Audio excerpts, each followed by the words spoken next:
Muy buenos días a todos. Agradezco su presencia, desde luego el acompañamiento de las y los senadores de Damián Cepeda, de Kenia López, de Indira Rosales San Román. La verdad de las cosas es que lo que hoy quisiéramos comentar con ustedes es que ayer, como se sabe, se venció el término para presentar la acción de inconstitucionalidad respecto a la aprobación de leyes que tienen que ver con incorporar lo que sería la Guardia Nacional allá a labores propiamente del Ejército. Esto es para efectos prácticamente la desaparición de la Guardia Nacional como la conocíamos. No me refiero a la votación de la semana anterior. Estamos hablando de aquello que se dio hace un par de semanas antes a esa fecha, en donde, pues lamentablemente, las modificaciones son de mucho mayor profundidad, porque establecen ya condiciones en la nueva ley, a nivel de ley secundaria, por supuesto que son inconstitucionales, y esa es parte de la razón por la que se combate por la vía de la Corte, para que ya pueda ser considerada como pues una institución de las Fuerzas Armadas, y eso pues no es una buena noticia para México. La firmamos 49 senadores y senadoras de diferentes partidos políticos, en donde, bueno, pues el escrito es una acción de inconstitucionalidad para poder pues combatir aquello que lo establece aquí. Fue el 9 de septiembre del 2022, la fecha en que se aprobaron esos dictámenes. ¿Qué contiene el decreto? Pues contiene reformas cuyo objetivo principal, hay que decirlo así, y cosa que es muy grave, es desplazar del ámbito civil el control de la Guardia Nacional para ser entregado literal a la Sedena. Y eso pues al final significa un grave retroceso para incluso no el tema de la seguridad nada más, sino hasta para la propia vida democrática, porque habla de violaciones a los textos de las leyes en nuestro país, violentando la ley superior, la Constitución General de la República. También desplaza pues a los miembros de las policías civiles para que únicamente sea integrada, y ojo, para que únicamente sea integrada por militares, además de habilitar a la Guardia Nacional para desplegarse en todo el territorio nacional, pasando por alto cláusulas que son muy importantes de coordinación que debería de haber para estos efectos cuando ya un cuerpo militar interviene en territorios estatales. Y con esto pues simplemente de facto se elimina la necesidad de tener que acordar eso. Vale la pena tener que recordar que en la Constitución de 1857, lo mismo que en la de 1917, se buscó separar el poder militar del poder civil cuando haya tiempos de paz, como los que se supone se está viviendo ahora, porque no se ha establecido una condición que invoque una cosa diferente, por más que esté la escalada de violencia como está. Hasta este momento las condiciones del país se establecen de acuerdo a lo que se ha decretado, pues condiciones de paz. Por lo tanto, no podría estar transitándose para una legislación como la que se está llevando a cabo. Es verdad, hace 2 décadas que las Fuerzas Armadas participan en estas labores sin resultados satisfactorios. Todo eso es cierto.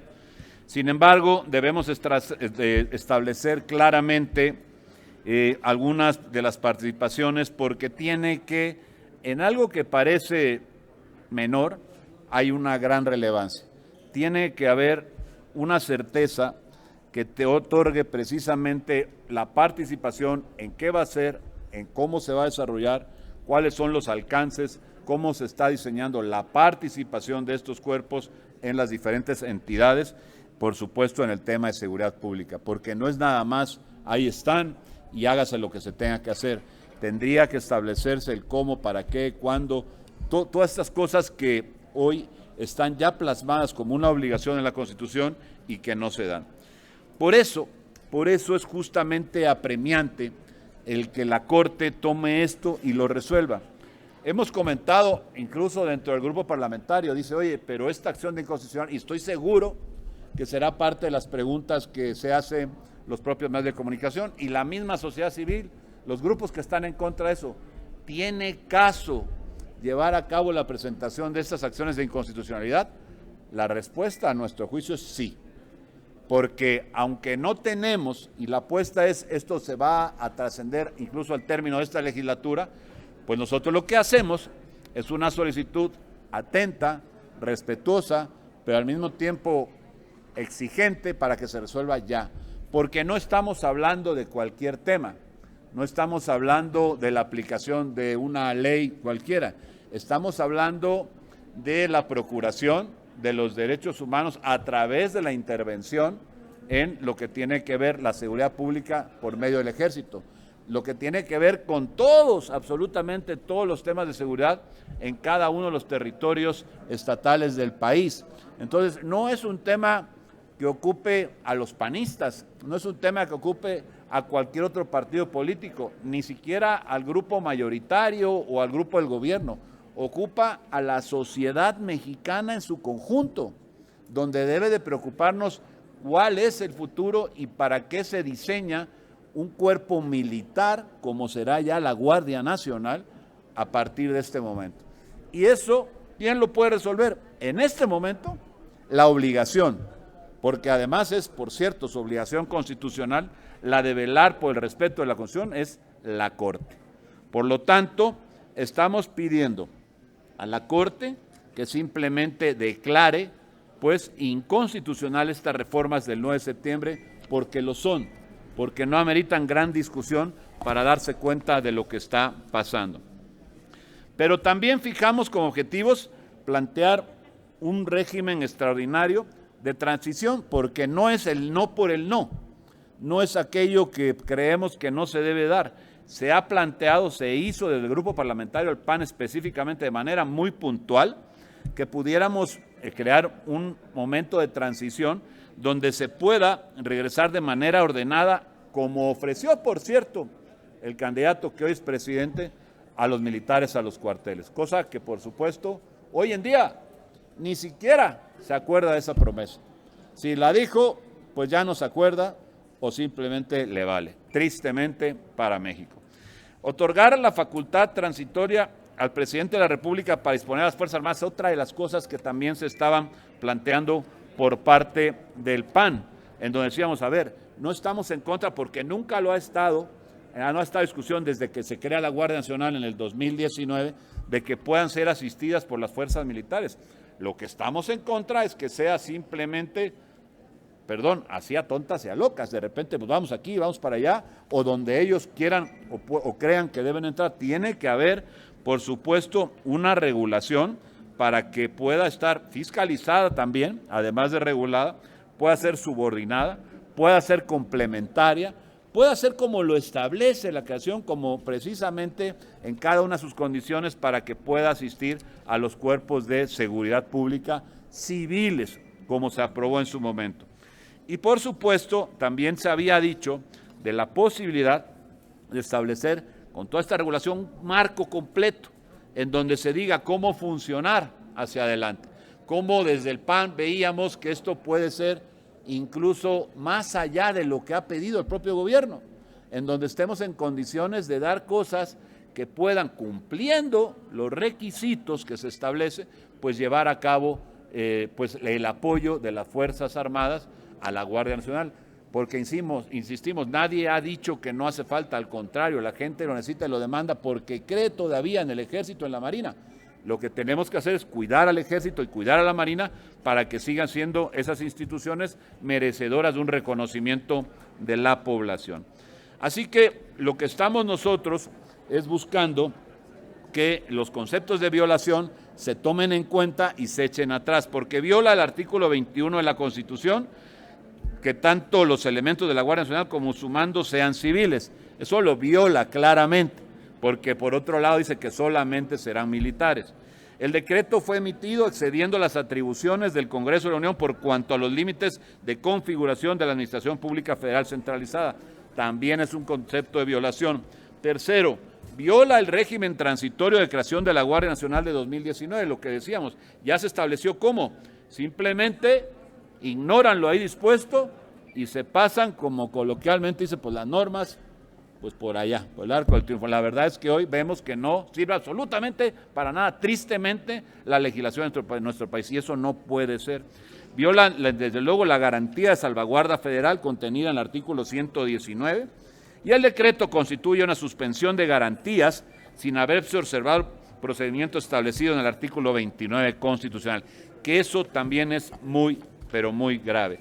En resumen, hay conceptos de violación a esta o a la Constitución por parte de esto que se aprobó el 9 de septiembre que sobran, que abundan para poder pues de alguna forma determinar la inconstitucionalidad de estas reformas a 4 leyes específicas que se dieron en su momento el 9 de septiembre. Esa es la postura que tiene el PAN, esa es la que queremos insistir, esa es la que no podemos dejar de combatir. Insisto, no es un tema de ciudadanos que sean militantes del Partido Acción Nacional, es un tema de México completo, en donde debemos de cuidar que las instituciones de seguridad pública sean civiles, como se estableció, como se votó en el 19 de manera unánime aquí en la Cámara de Senadores. Eso es lo que estamos solicitando, no estamos pidiendo más, pero no vamos a exigir menos. Eso es lo que hemos venido haciendo y lo que queremos que en la Corte se valore para que echen atrás. Ellos también son jefes de familia, o son madres o padres de familia. Son ciudadanos de este país, conocen además, mejor que cualquiera de los que estamos aquí hoy, la legislación de este país. Todo lo que queremos es que la hagan valer, porque además es su responsabilidad constitucional. Muchas gracias. No sé si alguien quiere hacer algún comentario. De no ser así, entonces pasaríamos a las preguntas. Adelante. Muchas gracias. Comentarles que como senadora ha hecho más de 20 denuncias, tanto en la Fiscalía General de la República, en la Secretaría de la Función Pública, en la Profepa, en la CEA, y pues siempre pensamos o se cree que esto no pasa nada. Quiero decirles que el 17 de noviembre de 2016 denuncié un quebranto cuando yo era jefa delegacional en Miguel Hidalgo por cerca de 40 millones de pesos. Se iba a construir un mercado que no se construyó, que quedó a medias, pero se pagó la totalidad del dinero. Cuando yo llegué a tomar posesión, pues resulta que el dueño del Puebla, un tal López García Chargoy, había sido el constructor, pero la empresa era fantasma. No la encontré en el domicilio que se había indicado en Puebla, pero sí se habían hecho los 5 pagos por un monto total de 40.074.000 pesos. El día de ayer, un juez de la Ciudad de México sentenció al entonces director general de obra a 3 años, 6 meses de prisión y a la reparación del daño por un monto de 38.895.000 pesos. ¿Qué quiere decir esto? Que cuando hay pruebas, cuando hay elementos, cuando la justicia hace su trabajo, estos delitos no quedan impunes. Por eso la próxima semana voy a presentar una denuncia por el contenido del libro del Rey del Cash. Se hacen una serie de aseveraciones que tendrán que ser investigadas. Y por menos, el día de hoy, nuestro ex candidato Anaya está fuera del país porque había la idea de detenerlo por un dicho, ¿no? Aquí hay muchos dichos y hay mucha gente a la que tienen que llamar, entre ellos Ariadna Montiel, y saber con cuántos millones compró su casa. Ahora nos enteramos que la señora que cuidaba las vallas en el plantón de Paseo de la Reforma tiene una casa que vale más de 18 millones en ese entonces, no sé cuánto valdrá hoy, y entre muchas cosas que vienen en el libro que se pueden investigar y que se pueden probar si la Fiscalía hace su trabajo. Entonces, simplemente compartirles que ahora le voy a exigir a la jefa de gobierno que se investigue quién autorizó estos pagos, porque el entonces delegado Víctor Hugo Romo hoy es un cercano colaborador, aparentemente está en su cuarto de guerra y ella lo sabe. Yo se lo dije cuando éramos delegadas, no solo de la corrupción inmobiliaria, sino también de estas obras. Otra anda por ahí, Silvano Aureoles, también involucrado con sus constructoras, 180 millones de pesos de obras alrededor de Los Pinos, que seguramente mucho de ese dinero fue a dar pues, a las bolsas y a las maletas de las que hoy conocemos del libro, en cash. Todas estas corruptelas acabaron en las manos del hoy presidente de la República. Bola de corruptos. Gracias. Pasaríamos entonces a las preguntas. La primera pregunta es de Leticia Robles de la Rosa, de Excelsior. Buenos días, senadoras, senadores. Hace un momento el senador Yulén hacía un recuento de por lo que entendí, 5 motivos de inconstitucionalidad de estas reformas que pasan la Guardia Nacional a la Secretaría de la Defensa Nacional. Perdón, disculpen, es que los estoy oyendo más ustedes, perdón, discúlpenme. Le quiero, y al final decía, esta es la posición del PAN. Quiero entender que la acción de inconstitucionalidad no solamente refleja la posición del PAN, sino de toda la oposición. Anoche, Movimiento Ciudadano también sacó un boletín diciendo, nosotros presentamos, o sea, me gustaría que nos precisara, esta acción de constitucionalidad sí abarca toda la oposición, y 2, o sea, no, creo que no son individuales, por grupos, sino todos juntos, entiendo. Y 2, ¿quiénes la firmaron? ¿Qué grupos parlamentarios las están firmando? Necesitan varios para juntar los 43 firmas que se requieren para esta acción de inconstitucionalidad. Entonces, sí me gustaría esas precisiones, porque pareciera que ahora cada quien está jalando a su carril, y entonces la acción de inconstitucionalidad, ¿cómo está quedando? Gracias. Lo explico con mucho gusto, Leti, es muy pertinente la pregunta. Lo firmamos 49 senadores de todos los grupos del bloque. Ahí está contenido MC, está contenido el PAN, por supuesto, el PRI, el PRD y está Movimiento Ciudadano. Todos los firmamos, 49 de esos grupos diferentes. En el PAN lo firmamos los 20 y así, no tengo el número exacto, pero son 49 seguros. Ahora, el documento es el mismo se construyó como lo hemos hecho en otros casos. Esta me parece que no es si la número 13 o la 14 o ya perdí la cuenta, o 15 las que se han presentado, todo está en esta y la legislatura anterior, este bloque. Y la verdad de las cosas es que se ha construido siempre en un trabajo en equipo técnico, en donde hay pues luego una propuesta de un responsable y luego va incorporándose. Y en ello participaron gente, técnicos principalmente, de todos esos partidos que mencioné, de absolutamente todos. El tema de cómo se presenta, cómo se plantea, es una discusión aparte. Yo estoy en todo caso dando cuenta, porque es un solo documento, no hay 2 acciones, no hay, sí, muchos argumentos, pero contienen los mismos argumentos, pues es que solo hay un documento, entonces es el mismo para todos y lo que tenemos es copias, eso es lo que es. Lo demás son valoraciones que yo respeto al final del día.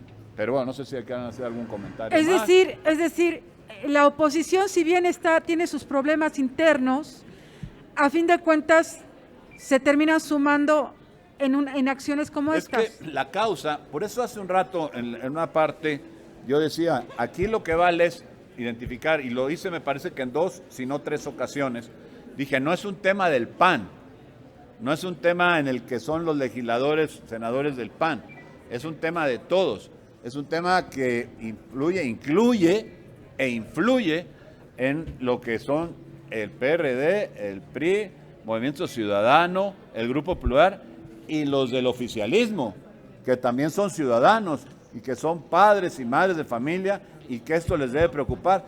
Y fuera de esta Cámara, en todos los ciudadanos del país, porque de lo que estamos hablando es de olvidarnos para el futuro de tener una Guardia Nacional Civil, punto.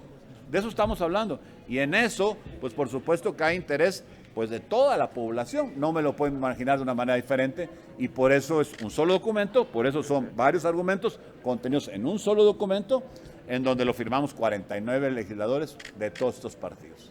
Gracias. Esa es la razón. Sí, claro.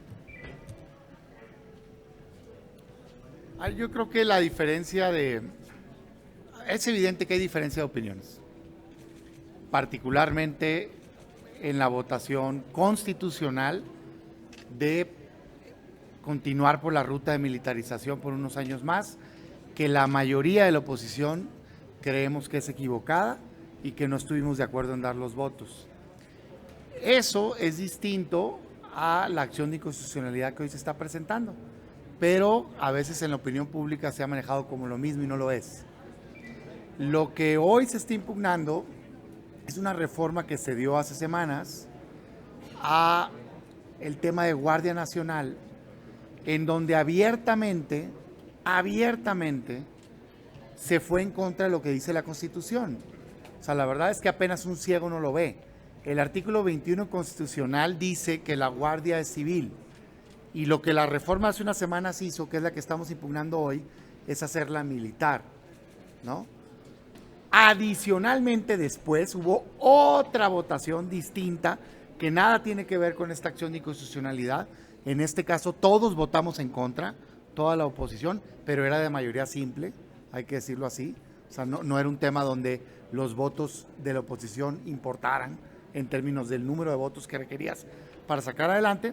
Y entonces, consistentes con esa votación, hoy todos, pues yo imagino, estamos presentando nuestra firma. Son firmas individuales, cada legislador la presenta, ni siquiera es por grupo parlamentario, es individual, y en este caso son 49 firmas, y qué bueno que así sea, como han sido en otros casos.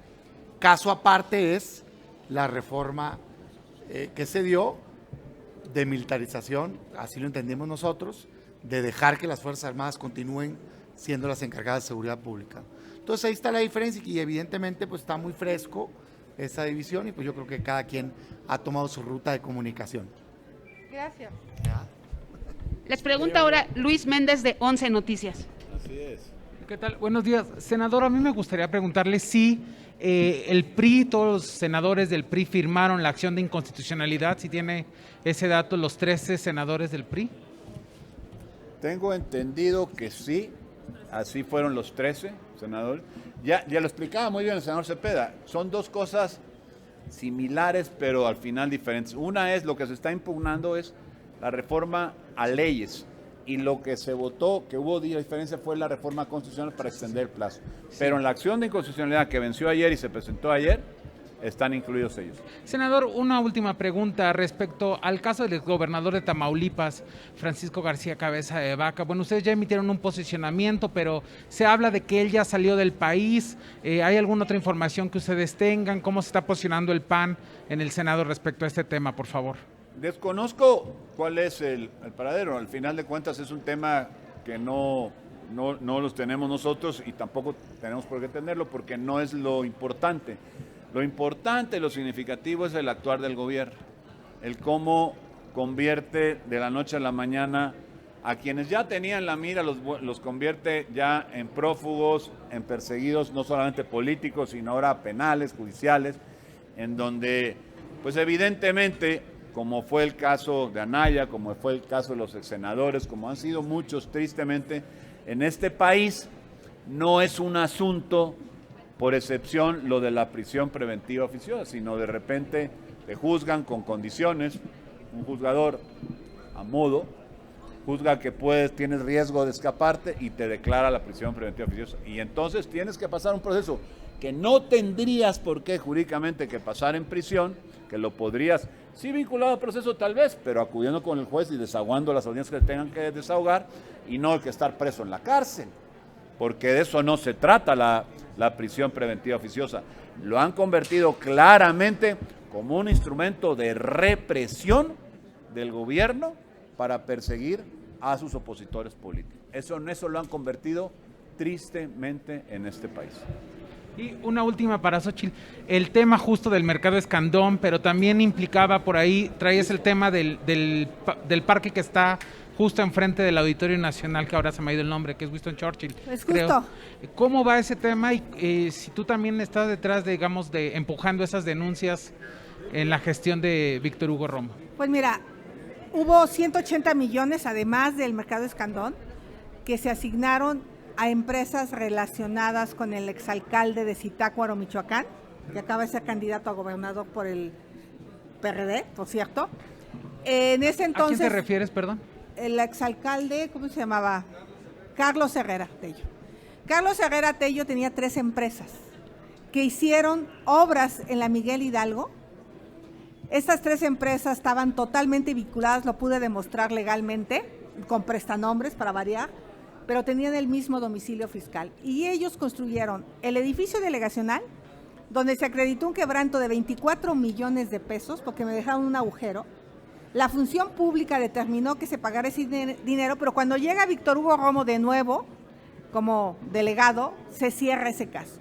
Y hoy hay un caso en la Fiscalía contra las empresas de Herrera Tello, por el Mexicanito, donde se pagaron 16 millones de pesos y lo que me dejaron fue un mugrero. Tuvimos que ponerle otros 24 millones de pesos de recurso público para terminar ese parque. Entonces, ahí está en la Fiscalía, está durmiendo el sueño de los justos, no obstante que la función pública dictaminó en una auditoría el quebranto. Entonces, cuando hablamos de justicia, este gobierno persigue a sus opositores, pero a los de su casa se los lleva de asesores de Claudia Sheinbaum. Gracias. Finalmente les voy a leer 2 preguntas que les envía Gerardo Segura de Azteca Noticias. La primera dice: informes del ejército que se desprenden del hackeo a la defensa revelan que líderes y políticos importantes de Morena están vinculados al narcotráfico. ¿Qué harán ustedes? ¿Llevarán el caso ante instancias internacionales o qué harán para que esto se investigue o se esclarezca? Y número 2, ¿y si el bloque opositor aún tiene futuro en el Senado para contener atropellos a la Constitución de parte de Morena y aliados? Voy a referirme a la segunda pregunta, la primera se referirá a la senadora Kenia López. Yo creo que el bloque tiene causas y parece que las va a seguir teniendo. En esa virtud, pues el bloque tiene que tener motivos para poder seguir, porque mientras haya causas, no pueden estar por arriba de las causas motivaciones personales o grupales. Por lo menos es nuestra percepción de las cosas. Aquí lo importante es qué es lo primero, qué es lo más importante. Y cuando se trata de defender, como en esto de la militarización, como vendrá el tema electoral a nuestro país, deben quedar de lado cualquier otra situación que pueda haber que tener con posiciones particulares o partidarias, porque el interés debe ser el superior y claramente lo que aquí se está protegiendo es el interés de la gente y no puede haber un interés superior que no sea el directamente vinculado a los ciudadanos de este país. Y mientras estemos en ese carril, procurando que ese interés sea el que predomine en nuestras actuaciones, debemos de buscar, siempre es una opinión, entiendo, lo puedo hacer grupal, debe ser la intención de cualquier grupo parlamentario y por supuesto de cualquier legislador o legisladora. Eso es lo que yo tendría que comentar respecto a cómo se va a dar, cómo se va a complementar. Bueno, el tiempo lo dirá, pero siempre con esa intención. Es evidente que se necesita investigar. Hay hoy 2 grandes grietas para el gobierno mexicano. Este libro, que es sin lugar a dudas algo que está preocupándolos a tal grado que hacen conferencias de prensa para justificarse, que hoy mismo el presidente de la República quiere desde la mañanera descalificarlo. Se atrevió incluso a decir hoy López Obrador una verdadera irresponsabilidad. Fíjense lo que dijo hace un rato. Dijo que él tiene un escudo protector y es su honestidad.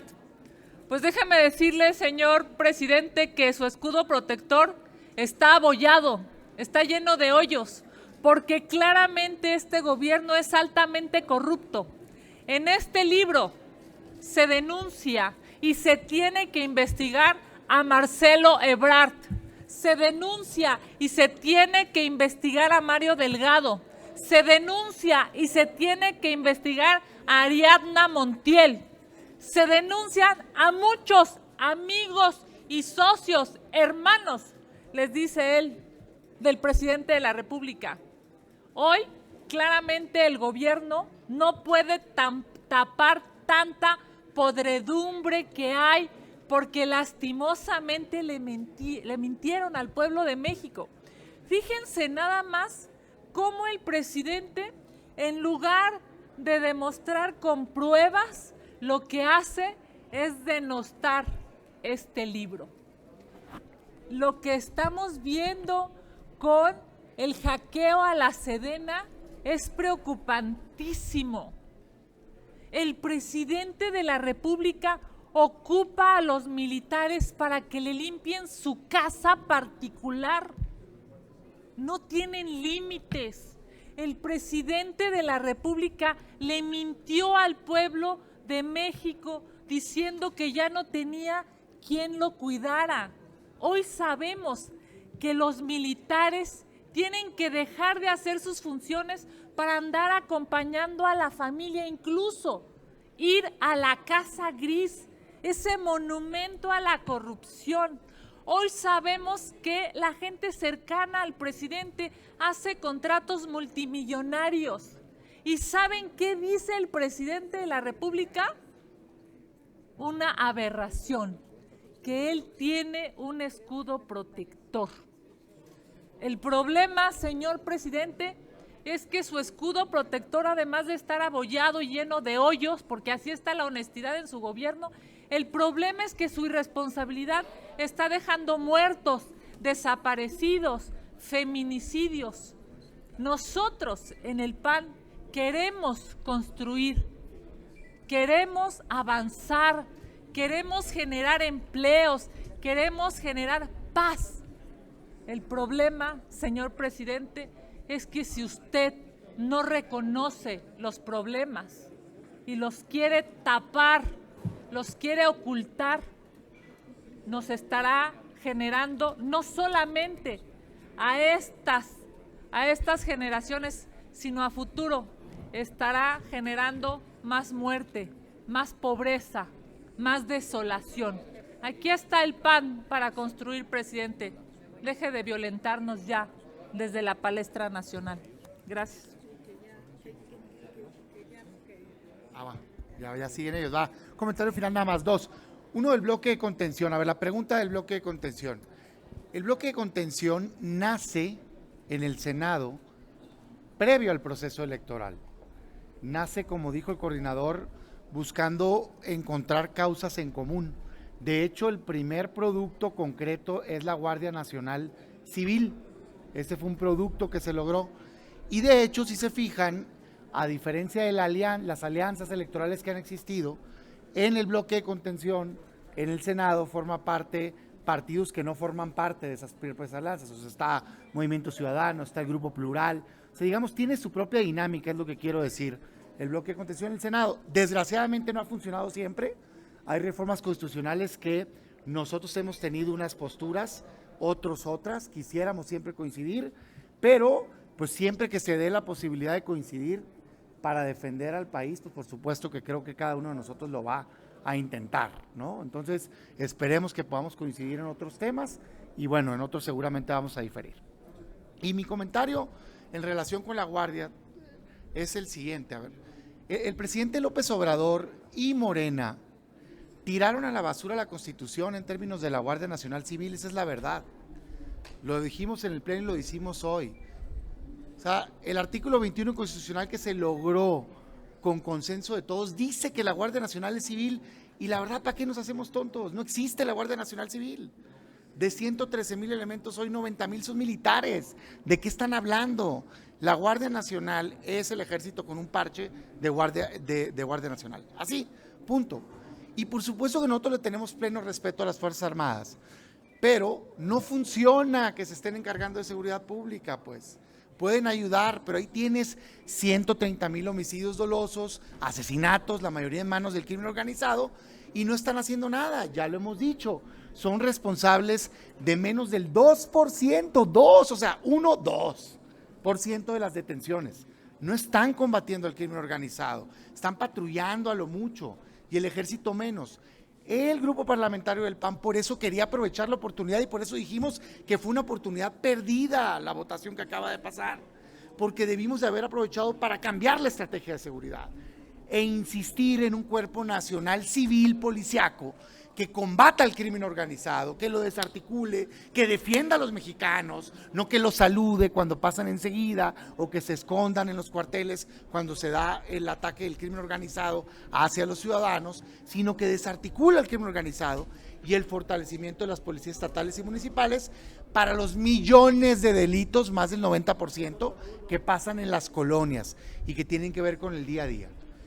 Hoy, desgraciadamente, lograron los votos, nosotros rechazamos esa reforma, pero vamos a continuar por la ruta de buscar cómo sí garantizarle la paz a los mexicanos, y por ahí pasa esta acción de inconstitucionalidad. Tratar de que la Guardia sea lo que está llamada a ser, Si nosotros no la queremos desaparecer, queremos que exista, porque hoy no existe. Queremos que se duplique, que se despliegue por todo el país, que ataque al crimen, pero para eso tiene que ser civil. Y también queremos que las Fuerzas Armadas le puedan ayudar, pero de manera complementaria. Entonces seguiremos esa ruta, la ruta legal, y seguiremos insistiendo aquí, buscando aprovechar cada oportunidad para forzar al gobierno, porque desgraciadamente no quieren, forzarlo a que entienda que ha fracasado en seguridad pública y que atienda su obligación constitucional de garantizarle la paz a todos los mexicanos. Por último, un llamado a la Corte. No pueden seguir pateando el bote. Este es un tema prioritario y la exigencia es que de inmediato entre a analizar este tema que es de la máxima importancia para todos los mexicanos y que de una vez por todas acabemos con la militarización de la seguridad pública de este país, que ha sido un rotundo fracaso. Muchas gracias. Gracias. A ustedes, muchísimas gracias. Y comentarles a nuestras compañeras y compañeros de los medios de comunicación